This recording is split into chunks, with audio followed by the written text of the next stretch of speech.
Hey crafty friends, this is Chelsea, and today I'm going to do a review. I'm going to talk to you all about my thoughts on the Tim Holtz Rotary Media Trimmer and my experience of using it for the last few weeks. I have been on the hunt for the perfect trimmer, and I had heard some really good things about the Tim Holtz trimmers, specifically the guillotine trimmer, but having a toddler and having like a giant slicing arm was not at all attractive to me. That scared me. And so when I saw this one come out and saw a couple videos on it, it looked really promising. So I went out and bought it right away on pre-order and got it in my hands as fast as possible. So I've had it for, I don't know, maybe 6 weeks at this point, and I've been using it and kind of using it in my regular workflow of creating projects, so I have some thoughts to share. So let's start off with the pros, and we can get to the cons a little bit later. So pros, the rulers on it are really good. I like that there is a ruler at the top, the bottom, and the middle. And also the lines that are etched into the trimmer make it really easy to get your paper exactly where it needs to be. A lot of the times I am following measurements or I am creating measurements to give to other people. So I need exact cutting. So because of the good measurements, I do find it's easy to get really straight cuts. I have been a Fiskars paper trimmer user for the last probably 12 or more years, and I've used all kinds of the Fiskars trimmers. I haven't used like their rotary option, but just kind of the smaller Fiskars trimmers. Lately, I've been using the cut rail trimmer, which I really like, but there are a couple things that I wasn't as happy with, including just using a lot of blades, right? Those kinds of trimmers, you go through those blades and they're not cheap to replace. So when I saw that the Tim Holtz trimmer used a rotary blade and it is touted that you don't have to ever replace it, or maybe like once in the life use of this trimmer, it's not something that you should be replacing on the regular. So that really sold me on it, because I would love to stop having to purchase blades constantly.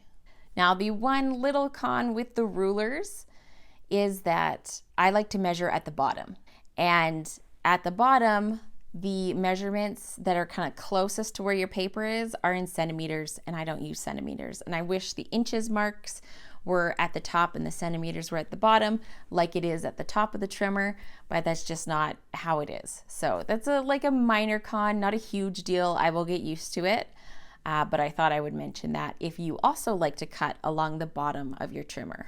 So another pro, along with not having to replace blades, is that this is super safe. It is pretty much impossible to cut your fingers on this blade, which means that it should be pretty much impossible for my toddler to cut her fingers on this blade, which just makes me feel better. Yes, I have it up on my highest table that should be out of her reach, but you just never know. I came in one day and she's climbing on my stool, trying to get on top of the big table in my room, and oh my goodness, nothing is safe. If you're looking in the world of rotary trimmers, there are several other ones, like Fiskars has their own, and a lot of those trimmers are really big and they have a very big footprint, and this trimmer does not. It is a pretty narrow base considering like how big the mechanism is. Like, yes, it sticks up higher, but width-wise it is still pretty narrow, and it doesn't take up your entire desk space. So I think that is much more realistic and nicer to have on your table while you're working. Another pro about this trimmer is that it is light. So it might be a tad bulky to take to a crop or whatever, but it's easy to lift around on your surface. And I really like that it's not super heavy, even if it is a little bit bulky. Now, of course, this trimmer's big claim to fame is that it can cut all kinds of materials. Now, lately, I've been mostly cutting just like regular pattern paper, cardstock, those kinds of things. One thing I was really hoping that this trimmer would be great for is cutting cardstock, especially white cardstock, white daisy cardstock from close to my heart. That just eats through the blades on my Fiskars trimmer, It doesn't take very long at all when cutting the White Daisy cardstock to start getting like frayed edges, and basically you need to replace your blade even though it's not dull. Now, in addition to regular papers, you can cut watercolor papers, you can cut like synthetic papers, glitter paper, all kinds of different things. If it can fit under that clear guide, you can cut it with this trimmer. At least that's what I've been told. I have only experimented with watercolor paper and glitter paper, and then like regular weight of like cardstock and pattern paper. I was super impressed with the glitter paper. It just chewed right through that. Like it just cut it super slick, not a problem. And I was able to cut really thin pieces of it too. So I think that is going to be a game changer because glitter paper also chews through regular blades. I usually keep a special blade just for cutting glitter paper because that's like the fastest way to dull your blades. All right, so that was a whole bunch of positive things that I do like about this trimmer. Now let's get into the maybe slightly less positive. I've kind of thrown a couple in here as I went, but there is one big one that it's probably user error. It probably is, but it's just keeping me from completely loving this trimmer. And that one is I cannot seem to get a clean cut going both ways. So when I first took this trimmer out of the box, I thought I got a dud. I was like, okay, I must be doing something wrong. This cannot be how this trimmer works. Every cut I did was fuzzy. I went back and watched Tim's video. I went and watched Jennifer McGuire's video, and I still could not seem to get a clean cut. So I'm like, okay, so this trimmer either got something that's defective or there's a gigantic learning curve. Like, I don't know what's going on here. So I actually sent an email to Tonic, and they replied back to me with a link to a video. It was just a short little video, but they explained it and showed it really well of how to cut. So when you're cutting, you need to make sure you're pushing the blade carriage into the trimmer, which is kind of a weird motion when you're used to kind of like regular blade trimmers where you just like push forward and back. You're kind of pushing straight. You don't want to push to the side because you'll get like wobbly cuts. So now having to push inwards is kind of a whole different way of doing things. But once I did that, I was able to get good cuts with my blade starting at the bottom and then pushing the blade in and going to the top. So from bottom to top, I can get perfect cuts. They're straight, they're clean, they're crisp, there's no fraying or fuzzies. But if I leave my blade at the top of the trimmer, move my paper, and then bring it down to do another cut, even though I think I'm pushing the blade the exact same way, I cannot for the life of me get a perfect cut. I don't know what it is. It must just be how I'm holding my hands, or I'm not using the exact same pressure, but I cannot get a perfectly clean cut. So which means I need to remember every time I make a cut to bring the blade back down to the bottom. I've tried and tried. I've tried with different papers.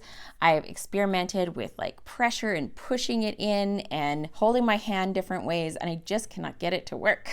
It's driving me nuts.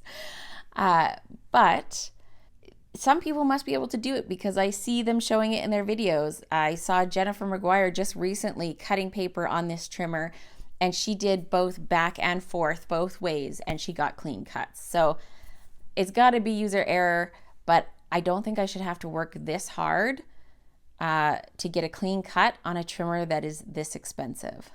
And speaking of expensive, that is another con, is that it is pricey. Now, there's a couple ways to think about it, but for me, what got me to purchase was that I don't have to buy replacement blades because those suckers are expensive. So my thinking was, okay, the original trimmer is quite expensive, but if I'm not spending, $10, $20 on replacement blades constantly, that adds up really quickly, and the trimmer should, in theory, pay for itself. And the other kind of drawback that I found with it, if you are following measurements, so like if you use the Close to My Heart guides or you follow any kind of instructions to cut your papers, and there's little pieces, especially at the end of a sheet. Let's say you're cutting 12 by 12, you've cut all of the bigger papers, and then you're getting down to the end and there's like little pieces that need to be cut, they are hard and sometimes impossible to cut on this trimmer. Because of where the paper guide is, sometimes if the piece of paper you're working from has, you've worked down to like a small strip, you just cannot get it under there, get it straight, hold it in place, and cut it correctly. I have to bring out my Fiskars trimmer to cut some of those really little cuts. I really noticed it when I was cutting a card workshop because there was all these little tiny pieces, and I just got frustrated and I had to bring out my other trimmer. So for me, I just don't think this trimmer is going to be a standalone one and done, my only trimmer that I have to use. I'm going to have to, keep a fresh blade on hand and keep my Fiskars trimmer handy for those types of things. And one more thing I wanted to mention, if you like to cut, like let's say cut apart sheets, and you need to line up exactly where one piece ends and another one begins, I find it tricky. It's not impossible because you can see the metal edge of where the blade is going to go right next to, but I find it's not as precise as my Fiskars trimmer, where I can see exactly where that blade is going. Super easy to cut apart. If you had a sheet of all 3x4 cards that you wanted to cut apart, it's super easy to do that on my Fiskars trimmer, whereas this one, it's possible, but it's just not as easy. Like I really have to look and try and line it up. And if you have any sort of like vision problems or your glasses make it difficult for you to see really fine detail, you might struggle with that as well. So there are my pros and my cons. Should you get this trimmer? I don't know. That is kind of up to you. What out of those things I told you are really important to you? Is it not buying replacement blades? Is it having super accurate cuts? Is it having super smooth and perfect cuts every time? Like, what is important to you? You kind of have to make that decision for yourself. Am I glad that I bought it? Yes, I think I am glad that I bought it. It's not as great as I thought it was going to be. And the issue of not being able to get it to cut perfect up and down. And if you guys have a hack for that, if you can spot what I am doing wrong, please put it in the comments. I would love to know. I won't be offended at all because I am looking for an answer. I hope this video was helpful. Thank you so much for watching. I hope you'll give it a thumbs up and subscribe if you're not already, and I will see you next time. Bye.